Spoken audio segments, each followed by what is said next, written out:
Hi everyone, I'm Lindsay Wells, and along with Ian Lewis, I'm going to do a lightning talk on how we use streaming style techniques in our lectures to provide better engagement. In their spare time, students are used to consuming their media in a much more interactive format than what a lot of regular traditional lectures presented in. I'm talking here about the style of media that they see on YouTube and live Twitch streams, as shown on this example here, where there's actually quite a lot of production value going into these effectively free streams. And so the question that came to our mind is that if students are paying quite a bit for their degrees, why are they not getting the same production values in their multimedia content? And so we've tried to address this by bringing in some of those production values into our own lecture experiences. And some of the examples that I'm going to show you here are common staples for streaming experiences. And so we use streaming techniques through Open Broadcaster Studio to make it so that we can have a full screen version of the lecture visible during times where that's relevant. We can have title cards so that the lecture is still going, but we know that it's break time or that the lecture is about to begin.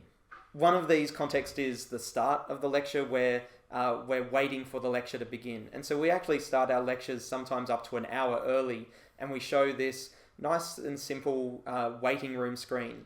I've decorated mine with a leaderboard of the number of posts and achievements that students have done on our class Discord. That's a topic for another talk that we're doing on Wednesday. But we also show the current live lecture chat, a countdown to when the lecture is about to begin, and some lobby music. This means that in the environment that we use for teaching, that students know that a lecture is coming up and that they can file into the room early, ready to have the experience start on time. We make sure that the lecture chat, which is quite active in our units, is displayed on the recording itself. And so while there is a chat replay function in most other tools that lecturers use, ours is embedded directly into the video file so that there's no reliance on going to the Zoom website or going to the Collaborate website to watch the video with the text next to it in replay. Instead, if the students are consuming this, say, on their phone or something like that, the very important lecture chat is visible to them in that recording without any extra steps. Another thing that's embedded into the layout is the polls that we run during the lectures. Students interact with these using Discord, but the results of the poll are shown and embedded into the video file as well.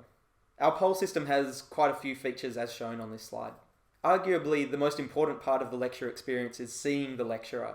And so we make sure that there's different ways of seeing the lecturer during the recordings, either in full screen or in a larger picture-in-picture than what you get in other tools. Also shown on this slide is our use of green screen, which is a nice addition to the experience. Another feature that streamers use is to have large on-screen pop-ups to celebrate different events. When someone asks a great question or when someone earns an achievement through our achievement system. This adds a little bit of fun and frivolity to the lecture environment.